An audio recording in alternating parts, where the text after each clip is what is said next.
인생을 살아가다 보면 가로등이 꺼질 때가 있습니다. 앞이 보이지 않고 캄캄할 때가 있어요.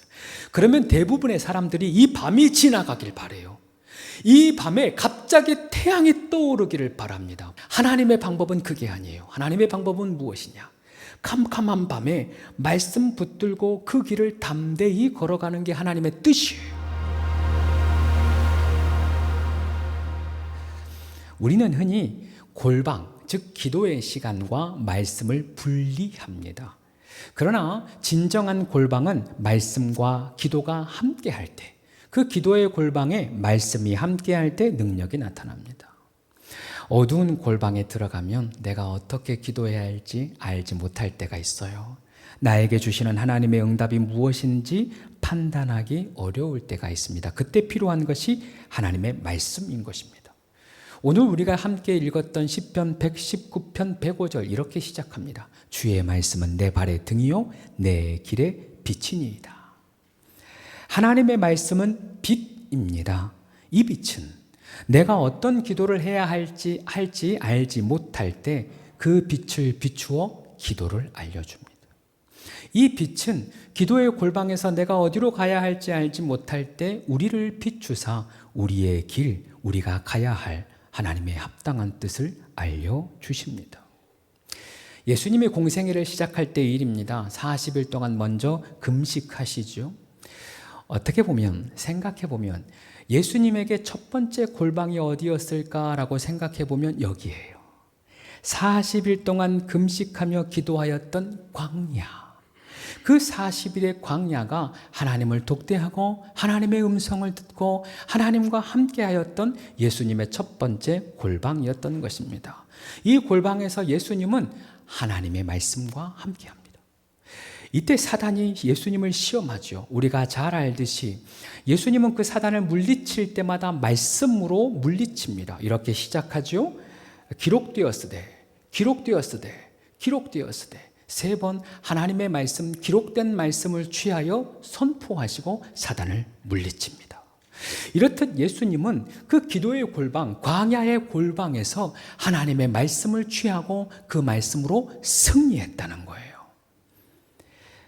우리가 넘어지기 쉬울 때가 있어요. 언제 우리가 넘어지기 쉽습니까? 참 아이러니하게도 기도 많이 할 때, 기도 열심히 할 때 넘어지기가 쉽습니다. 여러분도 경험할 거예요. 은혜 많이 받고 이제 기도 좀 해보려고 하는데 자꾸 아이들이 먼저 집에 가재요. 기도 좀 해보려고 하는데 은혜 받고 나서 신앙생활 좀 해보려고 하는데 가족들이 도와주지 않을 때가 있어요. 집에 가는 그 주차장에서 시비가 붙을 때가 있고 왠지 모르게 괜히 보기 싫은 사람을 그때 만나요. 그때 주의해야 합니다. 그럴 때 우리는 어떻게 내 마음을 지켜낼 수 있을까요? 여러분 잘 들어보세요. 이때 내 마음을 지키는 것은 우리의 결단이 아니에요. 내 마음 지키는 것이 기도가 아니에요. 그때만큼은 우리의 말씀을 지키는 것이 하나님의 말씀입니다. 할렐루야. 힘들고 어려울 때 하나님이 나와 함께 하신다는 그 말씀, 불 가운데 지나도 물 가운데 지나도 여전히 나를 붙드신다는 그 말씀, 힘들고 고난이 닥쳐도 이 모든 것도 합력하여 선을 이루신다는 그 말씀, 그 말씀이 계속해서 나를 지키는 겁니다. 그 말씀이 나를 붙들어 주는 거예요. 이렇듯 골방에는 반드시 말씀이 필요한 겁니다. 특별히 골방에서 기도가 되지 않을 때, 그때는 그저 말씀을 펴놓고 읽어도 괜찮아요. 그러다 그 말씀 한 구절이 나에게 감동할 때가 있어요. 그 말씀 한 구절이 나에게 크게 드러날 때가 있어요. 그러면 그 말씀 한 구절 붙들고 기도하면 되는 것입니다.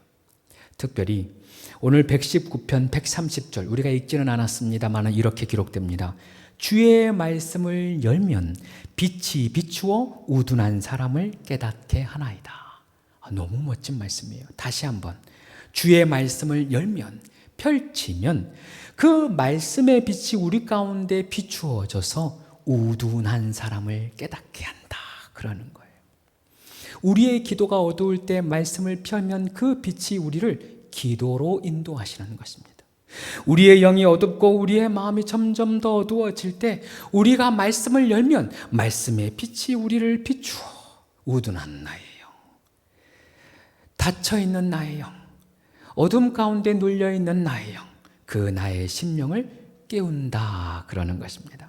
이렇게 골방은 말씀과 기도가 함께 가야 합니다. 이러한 골방의 종합적인 모습을 잘 표현한 예수님의 말씀이 있어요. 요한복음 15장 7절 들어보세요. 너희가 내 안에 거하고 내 말이 너희 안에 거하면 무엇이든지 원하는 대로 구하라. 그리하면 이루리라. 우리가 잘 아는 말씀이죠. 하나씩 곱씹어 봅시다. 너희가 내 안에 거하고 골방의 시간인 거예요. 하나님과 독대하는 시간, 하나님 안에 있는 시간, 그 시간이에요. 그때 어떻게 하랍니까? 내 말이 너희 안에 거하면, 즉 골방에서 하나님의 말씀을 붙들라는 거예요. 그러면 그것으로 끝이냐? 그렇지 않은 거예요. 원하는 대로 구하라. 무엇이든지 원하는 대로 구하라. 기도이죠. 즉 골방 안에는 하나님 안에서 말씀을 붙들고 기도하는 시간이란 거예요. 할렐루야. 이렇게 우리가 골방에서 기도하고 말씀 붙들 때 하나님의 능력, 하나님의 역사, 하나님의 열매를 보게 될 줄로 믿습니다. 특별히 이 시간, 예배하는 시간은 하나님 안에 거하는 시간이요, 골방의 시간입니다.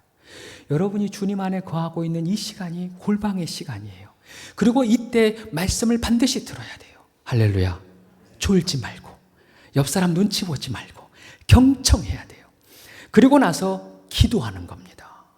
이 시간이 주님 안에 거하고 말씀 안에 거하며 기도하는 시간, 특별히 하나님의 임재 가운데 기도를 통한 응답을 얻는 복된 시간이 되시기를 축복합니다.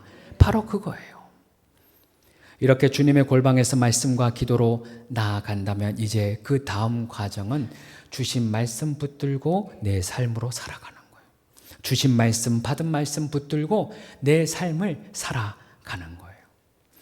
오늘 시편 119편, 평안함 가운데 쓰여진 시편은 아닙니다. 한 절씩 곱씹어 보세요. 107편 고백합니다. 나의 고난이 매우 심합니다. 109절, 나의 생명이 항상 위기 가운데 있습니다. 그냥 위기가 아니에요. 항상 위기 가운데 있대요. 그리고 이어지는 110절, 악인들이 나를 해하려고 올무를 놓았습니다 라고 기록하는 거예요. 이렇듯 119편은 저자가 극심한 고난, 생명의 위기, 계속되어지는 고난 가운데서 이 시편을 기록하고 있다는 거예요. 우리에게도 이런 시간들이 있지요. 나를 해하려는 원수들이 찾아올 때가 있습니다. 고난과 고난이 겹쳐서 올 때가 있습니다. 심지어 생명의 위협이 있을 때가 있어요. 이럴 때 우리가 어떻게 해야 하는지 오늘의 말씀은 이렇게 기록합니다. 다시 107절, 나의 고난이 매우 심하오니 그러나 그때 여호와여 주의 말씀대로 나를 살아나게 하소서 그러는 거예요. 그리고 109절, 나의 생명이 항상 위기 가운데 있사오나 그러나 그때 나는 주의 법을 잊지 아니하나이다. 그리고 110절, 악인들이 나를 해하려고 올무를 놓았사오나 그러나 그때 나는 주의 법도들에서 떠나지 아니하였나이다. 그래요. 저자는 위기에 있을 때마다 하나님의 말씀을 붙들고 있는 겁니다. 가장 어려울 때, 가장 힘들 때, 가장 문제가 있을 때 더욱 말씀을 가까이, 더욱 하나님의 말씀을 잊지 않도록, 더욱 하나님의 말씀에 붙들려 살기 위해서 몸부림치고 있는 겁니다. 우리도 마찬가지예요. 마음이 힘들고 어려울 때, 두려움이 엄습할 때, 생명의 위험과 극심한 고난이 찾아올 때, 바로 그때 말씀을 펼치시길 바랍니다. 그 말씀을 받아들이시길 바랍니다. 그 말씀 붙들고 날마다 우리의 싸움을 싸워가는 겁니다. 말씀을 준비하면서 오늘 시편 119편을 너무도 잘 표현한 한 문장이 눈에 띄었어요. 은혜가 되었어요. 이렇게 쓰여 있었어요.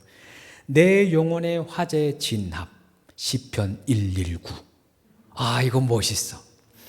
무엇을 의미하는지 단번에 이해가 됐습니다. 우리가 위급한 일 생겼을 때 119 부르잖아요. 방금도 차가 하나 지나갔잖아요. 큰 불이 났을 때 119를 찾습니다. 마찬가지로 인생의 위급함이 발생했을 때 119, 시편 119편을 펴는 겁니다. 인생의 큰 화재, 큰 불을 만났을 때, 불같은 시험 만났을 때 시편 119편을 펼치는 거예요. 언급하였듯이 오늘의 시편은 그러한 위기 가운데, 고난 가운데 쓰여진 말씀이라고 했지 않습니까? 때문에 그 말씀 믿기만 하여도 우리가 어떻게 살아야 하는지 보게 됩니다. 읽기만 하여도 그 문제들이 하나씩 사그라들어요. 정확히 말하면 그 문제들로 인하여서 요동치던 내 마음이 시편 119편 그 말씀을 묵상할 때 하나씩 잠잠해지는 겁니다. 무슨 일을 만나든지 초기 대응이 중요하다네요. 그래서 위급한 상황이 있을 때 어떻게든 단기간에 초기 대응을 잘하면 죽을 사람도 산답니다. 영적인 것도 마찬가지예요. 마음의 분노가 찾아왔을 때, 시기가 찾아왔을 때, 내 평안을 깨트리는 불씨가 던져졌을 때 신속하게 대응해야 합니다. 마찬가지예요. 119. 하나님의 말씀을 펼치고 하나님의 말씀을 붙들고 하나씩 읽어가는 거예요. 바로 여기에서부터 말씀의 삶이 시작되는 겁니다. 여기서부터 말씀의 메인 삶이 시작되는 것입니다. 바로 여기에서부터 말씀을 읽고 봄으로 말미암아 말씀이 나를 지키시는 삶을 살게 되는 것입니다. 사랑하는 여러분, 날마다 말씀을 붙드시기를 축복합니다. 특별히 어려운 일이 있을 때, 힘든 일이 있을 때, 불같은 마음 솟아날 때 내 영혼의 화재진앙 119. 이렇게 말해도 안 할 사람이 있는 거 알아요. 그러나 내 영혼의 응급조치 119 꼭 기억하시고 실천하시기를 축복합니다. 한 가지 이야기로 설교를 마치려 해요. 어린 시절 있었던 일이에요. 저희 마을에 교회를 가려고 하면 어둡고 캄캄한 언덕 하나를 넘어야 했어요. 그 언덕이 참 무서웠던 것이 언덕 꼭대기에 초등학교가 있었어요. 그래봤자 저는 섬이니까 한 학년에 한 반밖에 없어요. 교실이 6곳밖에 없는 거예요. 6칸. 그 작은 학교인데 왜 그렇게 무서웠나 몰라요. 이유가 있어요. 운동장에 동상이 있잖아요. 여러분은 알란가 모르겠는데 오래된 전설이 있습니다. 밤이 되면 동상이 움직인대. 밤이 되면 독서하는 소녀의 책이 한 장씩 넘어간다는 거 알아요, 여러분? 아니, 그 이야기를 들으니까 너무 무서운 거예요. 어린 마음에 가로등도 없는 그 언덕길 하나 넘어서 교회 가는데 얼마나 무서웠나 몰라요. 초등학교 3학년, 4학년 때쯤인 것 같습니다. 당시에 과학실험 도구, 키트가 있었는데 그 중에 하나가 손전등 만드는 거예요. 이거 대박이에요. 전구를 하나 준비합니다. 그리고 건전지를 연결합니다. 전선을 연결하면, 즉 건전지에 접촉하면 불이 켜지는 거예요. 얼마나 신기한지 몰라요. 그때부터 밤에 교회 갈 일 생기면 큰 후레쉬가 있는데도 무조건 그 작은 손전등만 챙겨요. 그 손전등 들고 밤을 나서는 겁니다. 저에게는 그 어두운 밤길에 가장 안전한 안전장치였어요. 그런데 그 전등의 특징이 있습니다. 그 전등은 너무 미미하여서 내 앞만 비출 수 있어요. 아쉬워요. 그러나 아쉬움이 문제가 아니에요. 내 앞을 비추는 것이면 족한 거예요. 내가 내 앞에 계단이 있는지, 내 앞에 낭떠러지가 있는지 그 작은 불빛 가지고 나아가는 겁니다. 그래서 오늘 시편은 그 하나님의 말씀이 내 발의 등이다. 내 발의 등이다 그러는 거예요. 인생을 살아가다 보면 가로등이 꺼질 때가 있습니다. 앞이 보이지 않고 캄캄할 때가 있어요. 그러면 대부분의 사람들이 이 밤이 지나가길 바라요. 이 밤에 갑자기 태양이 떠오르기를 바랍니다. 불가능하죠. 잘못된 기도입니다. 오히려 순리를 거스릅니다. 물론 하나님은 밤중에도 태양빛을 비추실 수 있는 분입니다. 그러나 하나님의 방법은 그게 아니에요. 하나님의 방법은 무엇이냐? 캄캄한 밤에 말씀 붙들고 그 길을 담대히 걸어가는 게 하나님의 뜻이에요. 내 앞을 비출 수 없는 캄캄한 밤에, 한 치 앞도 보이지 않는 그 캄캄한 밤에도 불구하고 작은 불빛 하나 의지하여서 하루하루 살아가는 것을 원하시는 것입니다. 그러면 내 마음이 불안하냐? 아니에요. 오히려 든든합니다. 내가 불안하고 안전하지 않느냐? 오히려 하나님의 말씀으로 안전히 그 밤을 견디게 되는 것입니다. 그 밤을 잘 이길 수 있는 것이고, 그 밤을 마침내 가야 할 길을 걸어서 하나님의 아침, 하나님이 주시는 찬란한 태양을 맛보게 되는 것입니다. 바로 그것이 하나님의 말씀의 능력입니다. 오늘 주신 말씀의 진리, 이치인 것입니다. 여러분 기억하세요. 빛이 있는 곳은 절대 어둠이 틈타지 못합니다. 아무리 내 앞에, 내 발 앞에 비춰지는 빛이라 할지라도 그것만 있으면 어둠이 나를 틈타지 못합니다. 어둠이 내게 다가오지 못합니다. 그러니 사랑하는 여러분, 권면합니다. 하나님의 말씀 한 절이라도 붙드세요. 하나님의 말씀 한 절이라도 날마다 펼치십시오. 내 영혼이 위급할 때 시편 119편 펴시고 얼른 펴야 돼요. 신속하게 봐야 돼요. 그리하면 하나님의 말씀이 나를 붙드는 기적을 보게 될 것입니다. 아무리 캄캄한 밤일지라도 안전하게 하나님의 말씀대로 걸어가게 될 줄로 믿습니다. 그 하나님의 말씀의 은혜가 우리 모두에게 있기를 축복합니다.